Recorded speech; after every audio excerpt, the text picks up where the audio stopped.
17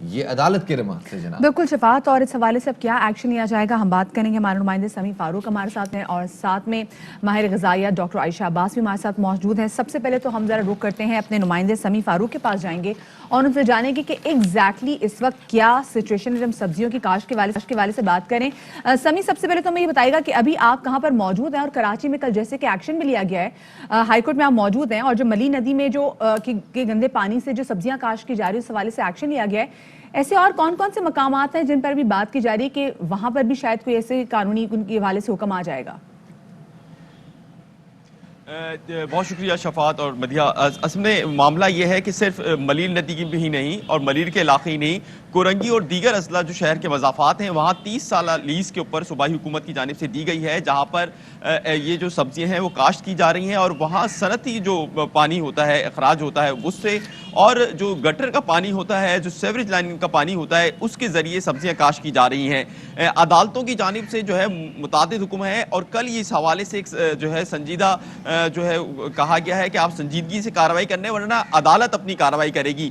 20 مئی 2020 کو بھی یہ آرڈر اس طرح کا دیا گیا تھا, تاہم جو ڈپٹی کمشنر ملیر اور ڈپٹی کمشنر کورنگی ہیں جن کو واضح ہدایت عدالت کی جانب سے دی گئی تھی, اور ان کی ویسے بھی یہ ذمہ داری بنتی تھی کہ وہ اس کو روکیں, اور اس کا یہ ان کا کام تھا کہ یہ ان سبزیوں کو کاشت نہ ہونے دیں, تاہم ان کی جانب سے ایکشن نہیں لیا گیا.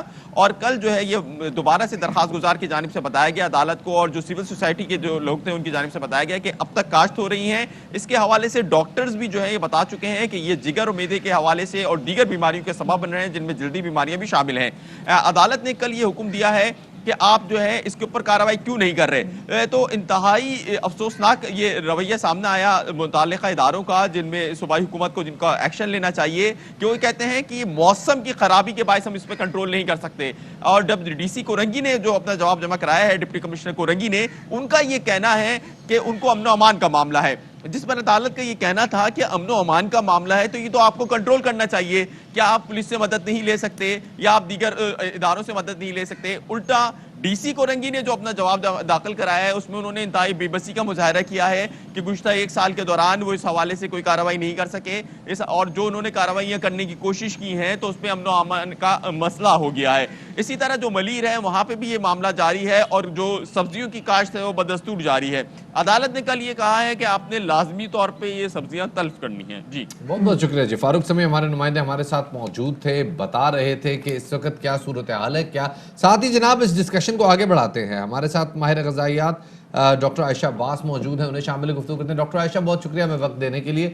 ڈاکٹر صاحبہ یہ بتائیے گا کہ جس طرح سے یہ سبزیاں کاشت ہو رہی ہیں اور ہم اپنے یہ مناظر بھی لوگوں کو دکھا رہے ہیں, یہ سیوریج اور جو کہ انڈسٹریل سیوریج ہے, جو انڈسٹریل واٹر ہے, اس سے یہ سبزیاں کاشت ہو رہی ہیں. زنک کی مقدار کیا ہوتی ہوگی ان سبزیوں میں, اور لیڈ کی مقدار کیا ہوتی ہوگی, اور کتنا سیف ہے یہ کنزیوم کرنا؟ سوچ کے ہی خوف آ رہا ہے. لیکن پہلے 2 لائنز, خدا نے آج تک اس قوم کی حالت نہیں بدلی نہ ہو جس کو خیال خود اپنی حالت کے بدلنے کا. ایزی اویلیبلٹی, صرف 2% اویلیبلٹی ہے صاف پانی کی ہمارے ملک میں.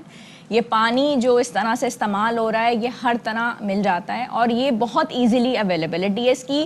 لیکن مزے کی سب سے زیادہ بات یہ ہے کہ اس میں بہت تیزی سے سبزیاں گرو کرتی ہیں. پیاز, کیبج, سلاد کے پتے, مٹر, اور اتنی تیزی سے گرو کرتے ہیں, بہت اچھے گرو کرتے ہیں. اچھا, اس والے پانی کی کاسٹ بالکل بھی نہیں پڑتی. یہ والا گندا پانی بہت ایزیلی اویلیبل ہوتا ہے. اور یہ جو آپ میٹل بتا رہے ہیں اس میں کیڈمیم, کرومیم, نکل, یہ تمام تر چیزیں اس میں ہوتی ہیں. ہیپاٹائٹس, چند ایک کینسرز, WHO کی باقاعدہ اس میں ریسرچز ہیں, اور یہ والی بیماریاں اس کی وجہ سے بہت زیادہ جنم لیتی ہیں. پیٹ کی بیماریاں, یہ تمام تر چیزیں ہیں. تو obviously آپ دیکھ سکتے ہیں کہ اس کے ساتھ ہیلتھ ایشوز بہت زیادہ ہیں. لیکن جو اچھی بات ہے اس کے اندر یہ ہے کہ اگر کولڈ واٹر کے ساتھ ہم لوگ تھرلی واش کر لیتے ہیں ان ویجیٹیبلس کو, ٹھیک ہے, تو 70 to 80% ہم بچ سکتے ہیں. اتنی زیادہ پریشانی کی بات نہیں ہے. اور اس کے اندر 4 چیزوں کو ہم ایڈ کر لیں. What are the 4 things? That is نمک, اس کے اندر پوٹاشیم پر میگنیٹ بھی آ جاتا ہے, اس کے اندر ونیگر بھی آ جاتا ہے. اگر ہم اس کو ایڈ آن کر لیتے ہیں بہت اچھی بات ہے. بہت لوگوں یہ کہتے ہیں کہ آپ کھلے پانی میں فروٹ چھوڑ دیں 2 گھنٹے کے لیے, اور اس کے بعد وہ نتھار کے جو ہے آپ اس کو الگ سے بعد میں ریفریجریٹ کر لیں. مطلب ہر سبزی اس طرح نہیں ہو سکتی. پیاز دھو کے استعمال نہیں ہو سکتا, لہسن دھو کے استعمال نہیں ہو سکتا. یہ مسائل ہیں. تو ایسی سبزیوں کے لیے پھر کیا کیا جائے؟ ایسی سبزیوں کے لیے باقاعدہ جیسے یہ بتا رہے ہیں کہ ہمیں اس پہ کام کرنا پڑے گا, اور ہم نے باقاعدہ کوشش کرنی ہے کہ اس چیز کی روک تھام کی جائے, اور کوشش یہ کی جائے کہ صاف پانی میں اگائی جائے. دیکھیں آپ نے جیسے بات کی نا اویلیبلٹی کی, تو لوگوں کے پاس واقعی اب وہ گنجائش بھی نہیں ہے, لوگوں کے پاس آپشن بھی نہیں ہے, لوگوں کا بجٹ نہیں ہے. آپ کے سامنے مہنگائی, ہر چیز مہنگی کتنی ہے, تو عوام بھی ایک طریقے سے خریدنے پر مجبور ہے تمام تر چیزیں. جب مجھے یہ بتائے گا, جیسے بھی آپ کہہ رہے تھے کہ جی اگر ہم ان کو اچھی طریقے سے دھو لیں, تو کچھ لوگ کہتے ہیں اچھے طریقے سے دھو لیں, یا کچھ لوگ کہتے ہیں اگر اچھے طریقے سے ایک میکسیمم ٹیمپریچر پہ ان کو پکا لیں تو جو ان کے اندر جو زہر ہوتا ہے وہ ختم ہو جاتا ہے. سو کیا یہ تاثر ٹھیک ہے؟ کہ اکثر جب لوگوں سے بات کرتے ہیں کہ جی سبزیاں گندے پانی سے اگائی جا رہی ہیں, پوائزن والے پانی سے اگائی جا رہی ہیں, تو کہہ رہے ہیں جی کوئی فرق نہیں پڑتا, ہم اس کو پکاتے ہیں نا, سارا پوائزن ختم ہو جاتا ہے. Cooking of the food is very important. اگر اس کو ایک پراپر طریقے سے کوک کیا جائے فوڈ کو, تو وہ بہت حد تک ہمیں ان تمام تر چیزوں سے بچا لیتا ہے. تو proper cooking of food is very very important, جس کا ایک پراپر ٹیمپریچر ہو, جس کو مینٹین کرنا بہت زیادہ ضروری ہے. اور اس چیز میں کوئی ممانعت نہیں ہے کہ ہم اس کو کوک نہ کریں. اور دوسری بات ہے کہ فریشلی کوک کرنا اور freshly preparation of food is بہت امپورٹنٹ. یعنی کہ پکا کے رکھ دیا گیا کھانا اور اس کے بعد ہم اس کو 2-3 دن تک استعمال کرنے, وہ نہیں. آپ نے فوڈ کو لے کے آئے, اس کے بعد اس کو پراپرلی واش کیا, اس کے بعد اس کو پراپر کوک کر کے اور اس وقت ختم کر دیا گیا. یہ تمام تر چیزیں جس میں پروسیس فوڈ یعنی کہ بازار کا کھانا, اور جس وقت ہم باہر سے جا کے کھانوں کو چیزوں کو استعمال کریں, اس کے وقت ہمیں نہیں پتا کہ وہ کس طرح کی چیزیں ہیں. اگر چلے ہم یہ سبزیاں نہیں کھاتے, ہمارے پاس اور کیا آپشنز ہیں؟ ہم اپنے اندر جو غذائی قلت کو, یا جو جن چیزوں کی ہمیں ضرورت ہے, جن نیوٹریشنز کی ہمیں ضرورت ہے, ہم وہ کیسے پوری کر سکتے ہیں؟ دالوں سے پوری کر سکتے ہیں؟ کیا کر سکتے ہیں؟ ہم دالوں سے پوری کر سکتے ہیں, ہم اس کو انڈوں سے پوری کر سکتے ہیں, ہم سبزیوں کے علاوہ پھلوں سے وہ تمام تر چیزیں پوری کر سکتے ہیں. ہم جتنی بھی نیچرل سورسز ہیں ہم ان کو پوری کر سکتے ہیں. ہم دودھ سے پوری کر سکتے ہیں, مکھن سے پوری کر سکتے ہیں, ہم چیز سے پوری کر سکتے ہیں. ہم اپنے آپ کو ہائیڈریشن کے ساتھ ہم اپنے ہائیڈریشن لیولز کو پورا بھرپور طریقے سے پوری کر سکتے ہیں. یعنی پانی کا استعمال بھی, پھر اگر آپ ایسی سبزیاں استعمال کر رہے ہیں تو پانی بھی پھر 12 گلاس پر ڈے ہونا چاہیے. بالکل ہونا چاہیے. 3 لیٹر پانی کو اگر آپ پورا کر رہے ہیں تو جتنے ٹاکسنز آپ کے اندر ہیں وہ سب ریموو ہو جائیں گے. اور جو جتنا میکسیمم طریقے سے اگر آپ نے کوئی ایسی چیزوں کا استعمال کیا ہوا ہے تو آپ کی باڈی سے وہ ٹاکسنز نکل جائیں گے. ہم اس میں بہت ساری دھاتوں کی بات کرتے ہیں, اس میں لیڈ اور زنک کا ذکر میں نے اس لیے کیا کیونکہ جہاں تک معلوم پڑا ہے کہ یہی 2 دھاتیں ہیں جو کہ بہت تیزی سے کینسر کا سبب بن رہی ہیں. اور کراچی میں منہ کے کینسر میں جہاں ہم دیگر چیزوں کی بات کرتے ہیں, وہاں شاید کسی حد تک ان دھاتوں کا بھی عمل دخل ہے جو ان سبزیوں کی وجہ سے ہم کنزیوم کر رہے ہیں. بالکل ان چیزوں کا عمل دخل ہے, اور وہ پانی کے ذریعے بھی ہو سکتی ہیں اور ویسے بھی موجود ہوتی ہیں. تو اگر ہم اپنے ڈائٹ کے ذریعے بھی پوری کریں اور پانی کے ذریعے بھی استعمال کریں تو ہم کسی حد تک ان چیزوں سے بچ سکتے ہیں. اور اگر ہم ڈائٹ کے ذریعے, پانی کے ذریعے اور فریش چیزوں کے ذریعے, ایون ہم آرگینک ویجیٹیبلز اگر چھوٹے پاٹس بھی اپنے گھروں میں لے کے آئیں, آرگینک سبزیوں کو گھروں میں اتنی جگہیں ضرور ہوتی ہیں جہاں پہ ہم ان چیزوں کو گرو کر سکتے ہیں, تو ایٹ لیسٹ ہمارے اندر ایک ذہنی اور سوچ کے اندر بھی یہ پرسنل سیٹسفیکشن ہوتی ہے کہ ہم نے ان چیزوں کا استعمال کیا ہوا ہے. ہم کیوں نہیں سورج کی روشنی حاصل کرنے کی کوشش کرتے کہ ایٹ لیسٹ وٹامن ڈی بھی ہمارے اندر چلی جائے. مسئلہ یہی ہے ہمارے ہاں لوگوں کے, کیونکہ جو اپارٹمنٹس ہر طبقہ کے ناٹ ایون افورڈ اچھی دھوپ, لوگوں کے گھروں میں دھوپ نہیں آتی, تو ان کو سمجھ میں نہیں آتی کہ اگر کچن گارڈننگ کرنا بھی چاہیں تو کیا کرنا چاہے. تو میرے خیال سے یہ سوسائٹی کو اس حوالے سے بھی کام کرنا چاہیے, مل کے کلیکٹیولی ایک ایفرٹ ہونی چاہیے. بہت شکریہ جی. ڈاکٹر عائشہ عباس صاحب ہمارے ساتھ میں, ہمارے نمائندے فاروق سمیع ہمارے ساتھ موجود تھے جو کل کی عدالتی حکم کے حوالے سے ہمیں تفصیل سے آگاہ کر رہے تھے.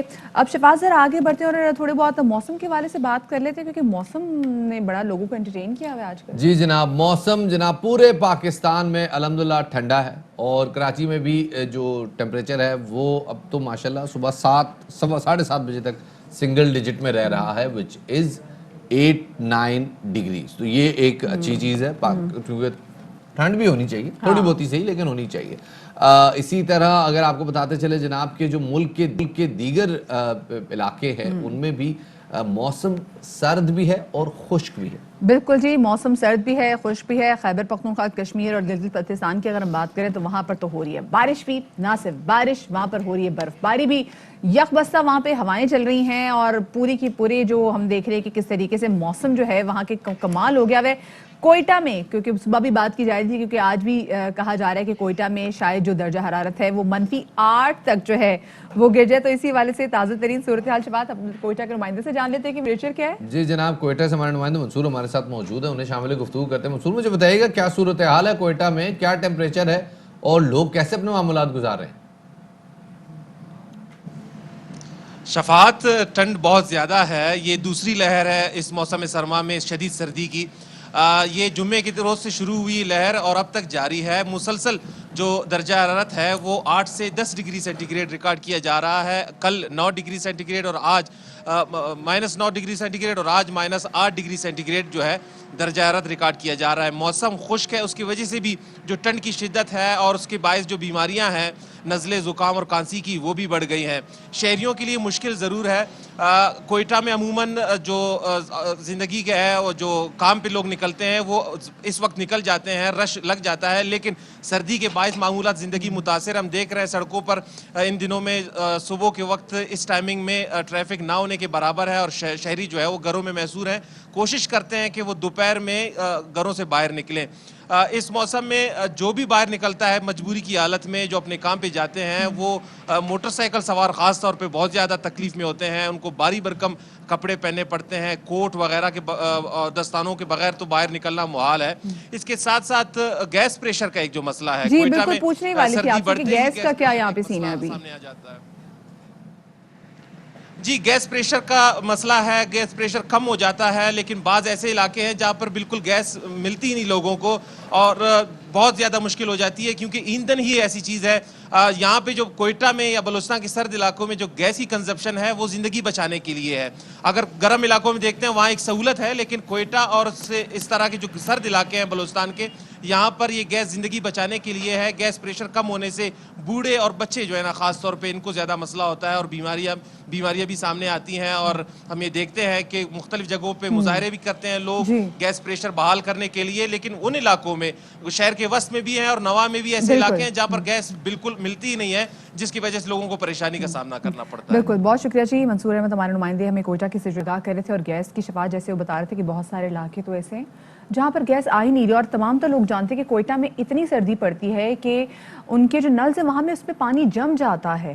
تو جب گیس ہی نہیں آئے گی تو کیا کریں گے, لوگوں کے پاس پانی بھی نہیں ہوگا اور بڑا مشکل ہو جاتا ہے. بڑی ٹینشن ہے جی. ٹھنڈ بہرحال یہ بھی ایک قدرت کا ایک کیا کہتے ہیں ایک سائیڈ ہے, سائیڈ آف نیچر ہے, تو میرے خیال میں ٹھیک ہے, اس کو بھی انجوائے کرنا چاہیے. لیکن وہ ان ممالک کی طرف بھی تو آپ دیکھیں نا جہاں پر -44 بھی ٹیمپریچر ہوتا ہے, تو وہاں کے بھی معمولات زندگی سب چل رہے ہوتے ہیں گھر کے اندر, ان کی سینٹرل ہیٹنگ آن ہوتی ہے کیونکہ ان کے پاس وہ تمام تر وسائل موجود ہیں. کوئٹہ کی عوام کو دیکھیں تو بیچاروں کے پاس تو گیس ہی نہیں آ رہی. گیس نہیں آ رہی جی. ہیٹنگ کے لیے روایتی طریقے اور روایتی انگیٹھیاں جو ہیں وہی ہر سال گرم ہوتی ہیں, اور ہر سال یہی معاملہ ہوتا ہے کہ گیس کی کمی کو پورا کیسے کیا جائے. اور جیسے کل بھی ہم بات کر رہے تھے کہ اور ہمیں بتایا گیا تھا ترجمان سوئی صدن کی جانب سے کہ جناب گیس کی کنزمپشن بلوچستان میں 4 گنا بڑھ جاتی ہے, لیکن گیس اویلیبل ہی نہیں ہے, تو ان کے تھو لائیں گے. تو جناب کچھ لوگ جو ایک تو ایسے ہوتے ہیں نا جو کہ موسم کی سختی جو ہے ان کے ارادے مزلزل کر دیتی ہے, اور کچھ ہوتے ہیں کہ موسم کی سختی کو دیکھ کے وہ کہتے ہیں جناب یہی تو ٹائم ہے اپنے پیشن کو چیز کرنے کا. اور اسی میں سب سے اوپر آج کل نام آ رہا ہے جناب علی اسد پارہ اور ان کے صاحبزادے ساجد علی اسد پارہ کا. بالکل جناب, اور ان کے ساتھ موجود ہیں آئس لائن کے کوہ پیما جان سنو بھی. اتنی وہاں پر سردی ہے کہ ٹو سر یہ کرنا چاہ رہے ہیں, اور جیسے کہ کل بھی ہم نے دیکھا کہ موسم کی خرابی کی وجہ سے ان کے ایک ساتھی ان کی طبیعت کافی زیادہ خراب ہو گئی تھی, جن کو واپس بیس کیمپ پہنچایا گیا تھا ہیلی کاپٹر کے ذریعے. سرد موسم میں پہلی بار K2 سر کرنے والوں میں جیسے ہم نے بتایا بھی کہ 2 پاکستانی, اور یہ پاکستان کے لیے ایک بہت بڑا اعزاز ہوگا. علی اسد پارہ صاحب اور ساتھ میں ان کے بیٹے علی, اور ساتھ میں آئس لینڈ کے ان کے ساتھ موجود ہیں جان سنوری. تو یہ 3 رکنی ٹیم جو ہے اس کے والے سے ہم نے آپ کو بتایا, اور انشاءاللہ کہا جا رہا ہے کہ ابھی کل بھی جیسے ان کا میسج بھی آیا تھا, انہوں نے ٹویٹ بھی کیا تھا کہ موسم کی سختی کی وجہ سے انہوں نے ابھی جو یہ اپنا سفر ہے اس کو تھوڑا روک لیا ہے, لیکن جیسے ہی موسم تھوڑا سا بہتر ہوتا ہے یہ پھر سے جو ہے اپنا جو سفر ہے اس کو جاری ساری. میں اس بات پہ حیران ہوں کہ وہ K2 پہ بھی ان کے پاس سگنل پورے آ رہے ہیں, یہ نیٹ ورک کون سا ہے ان کے پاس, پورے سگنل آ رہے ہیں. بالکل ایگزیکٹلی, اور ہمیں یہاں کراچی میں بیٹھ کے پورے سگنل نہیں ملتے. ہم یہاں پہ کال آتی ہے تو ہم گھر سے باہر جاتے ہیں کہ یار آپ کی آواز وہ کٹ کٹ کٹ کٹ کر کے آ رہی ہے. لیکن جناب اینی وے یہ تو ایک بات ہم نے ذرا ایک لائٹر نوٹ پہ کہی ہے. لیکن دیکھیں انہوں نے مطلب سردی میں ان دونوں باپ بیٹا نے, علی اسد پارہ نے اور ان کے بیٹے نے, انہوں نے آلریڈی سمر میں K2 سر کیا ہوا ہے, لیکن سردیوں میں جب موسم کی تلخیاں بے انتہا ہو جاتی ہیں, انہوں نے کہا جی ہم نے ایک ایسا ریکارڈ بنانا ہے, تو یہ ان کی ہمت جناب ان کو دے کے سلام, اور پوری قوم کی دعائیں جناب ان کے ساتھ ہے, کیونکہ یہ ایک بڑا خوبصورت وہ لمحہ ہوگا, کیونکہ باپ بیٹا دونوں K2 سر کرنے کے لیے نکلے. جی جناب, ان کے اور خاندان کے لیے کتنی بڑی بات ہے, ہمارے لیے کتنی بڑی کل بات. ویدر چیک کیا K2 کیمپ کا, جو K2 کیمپ 2 جی -50 تو ٹیمپریچر آ رہا تھا, لیکن ونڈز کی وجہ سے جو دو ٹیمپریچر ہوتے ہیں نا, ایک ہوتا ہے فیل لائک اور ایک ہوتا ہے ایکچوئل ٹیمپریچر, تو جو چل آ رہا تھا دیٹ واز -65 -65 ڈگری. یہ انٹارکٹیکا سے زیادہ ٹھنڈا ہے. یہ جو ہم کراچی میں مطلب ہم صبح جب اٹھتے ہیں 5 یا 6 بھی درجہ حرارت ہو تو ہم اپنے کمروں سے باہر نہیں نکلتے, نہیں بھی ٹھنڈ بڑی ہے جی, ٹھنڈے پانی سے میں بڑے آسانی سے سمجھا دیتے ہیں. سیارہ مریخ سے صرف دگنا ٹھنڈا ہے K2. سیارہ مریخ پہ -32 ہوتا ہے, وہاں پہ -64 ہے. تو اندازہ کریں اس کس قدر شدید موسم میں وہ ایک مشن پہ نکلے ہوئے ہیں, اور اس مشن میں انہوں نے ایک اپنے لیے ٹارگٹ سیٹ کیا ہے. ہم تو یہ کہیں گے جی میرے ٹول سپاہیا تینوں رب دیا رکھا, یہ K2 سر کرے جناب, اور ہم آلریڈی ویسے بھی ویری پراؤڈ آف یو. اللہ پاک ان کو اپنے زمان میں رکھے. چھوٹی سی بریک لے رہے, ہمارے ساتھ رہیے گا.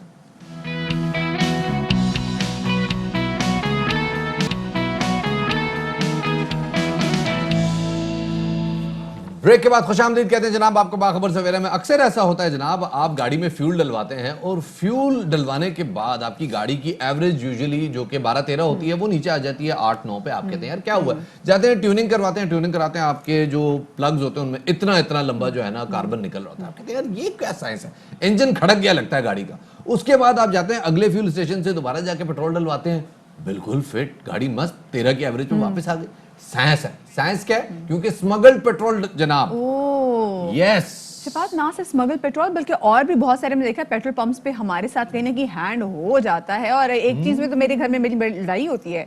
گھر والے کہتے ہیں تم کیا چیپ حرکت کرتے ہو, کیونکہ جب بھی کسی پیٹرول پمپ پہ جاتی ہے تو ان کو ہمیشہ بولتی ہے جی مجھے 2980 کا پیٹرول ڈال دیں. اچھا یہ کیا سائنس ہے؟ شفاعت اس سے ہوتا ہے کہ somehow ان کا میٹر ریڈ نہیں کر پاتے, اور جو پیٹرول ہوتا ہے وہ مجھے اچھا ٹھیک ٹھاک آتا ہے. اگر میں 3000 کا پیٹرول بولوں تو یقین مانے 2500 سے زیادہ پیٹرول ہی نہیں ڈلتا میرا. تو یہ میں نے کہیں سے سائنس سیکھی, گو کہ سب میرے سے بہت نالاں ہے, تمہاری جا کے بےزتی کراتی ہو پیٹرول پمپ پہ جا کے.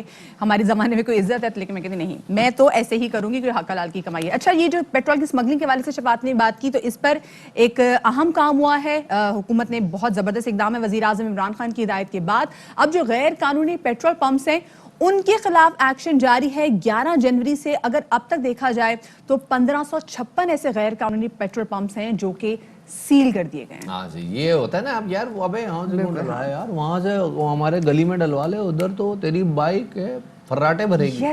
یہ والا جو چکر ہے نا فراٹے بھرنے والا, وہاں سے پیٹرول جو 15 روپے سستا مل جائے گا. 15 روپے کے چکر میں آپ کی 50,000 کی 60,000 کی بائک جو ہے وہ بیچاری کھانگڑ ہو جاتی ہے. ایک بالکل کھانسی والا جو ہے نا وہ ایک مریض بن جاتی ہے وہاں پہ. ایسا لگتا ہے کہ بائک کو کورونا ہوا ہے, لیکن آپ نے گھبرانا نہیں ہے. سمپل جائیں, جو ویریفائڈ پیٹرول پمپس ہیں جو کہ جن کے اوپر انسپیکٹرز آتے رہتے ہیں, جن کے اوپر ان کے برانڈ کے انسپیکٹرز آتے رہتے ہیں, ان سے جا کے فیول ڈلوائیں. کیونکہ جو آپ تو ڈلوا لیتے ہیں فیول, وہ جو قومی خزانہ ہے بیچارہ, اس کو آپ لوگوں کی ان بچتوں کی وجہ سے سالانہ 180 ارب روپے کی ڈز پڑ جاتی ہے. تو جناب مزمل اسلم صاحب ہمارے ساتھ اس سوال ہیں, انہیں شامل گفتگو کرتے ہیں. مزمل صاحب بہت شکریہ ہمیں وقت دینے کے لیے. سر یہ ذرا بتائیے گا, یہ غیر قانونی پیٹرول پمپس اور یہ اسمگلڈ پیٹرول یہ کس حد تک پینیٹریٹ کر چکا ہے ہماری فیول انڈسٹری میں؟ دیکھیں یہ تو بہت زیادہ ہے. اگر آپ ویسے میں تو اتنا بائی روڈ ٹریول نہیں کرتا, لیکن جو سننے میں آیا ہے کہ آپ جب کراچی میں ہب سے آگے نکلے تو آپ کو پیٹرول پمپ ہی نظر نہیں آئیں گے, اور وہاں پہ آپ کو چھوٹے چھوٹے سپاٹس ملیں گے جہاں پہ وہ جو ہے ڈرمز میں پیٹرول پڑا ہوتا ہے وہ مل رہا ہوتا ہے آپ کو. اسی طریقے سے آپ اگر نارتھ کی سائڈ پہ چلے جائیں, بلوچستان پہ چلے جائیں, تو یہ بہت زیادہ ہے. لیکن یہ دیکھیں, ابھی آپ نے ایک بات میں سن رہا تھا کہ 1556 پیٹرول پمپ بند کر دیے غیر قانونی. اس کی کیا گارنٹی ہے کہ یہ بند رہیں گے؟ سوال ہے, واقعی سوال ہے. میں چھوٹی سی اگزامپل دیتا ہوں آپ کو. میں کبھی کبھار شوق سے پان کھا لیتا ہوں رات کو 2-3 دن بعد, کبھی یا ایک ہفتے بعد. تو سپریم کورٹ کے چیف جسٹس جب ثاقب نثار صاحب تھے نا, انہوں نے پان اور گٹکے وہ جو چھالیا پہ نا بین لگایا تھا. تو چھالیا جو ہے 250 روپے کلو یا 200 روپے کلو یہ جو لوگ لیتے ہوں گے ملتی تھی اس وقت. تو جب یہ بین لگا تھا اس پہ تو یہ 10,000 روپے کلو ہو گئی.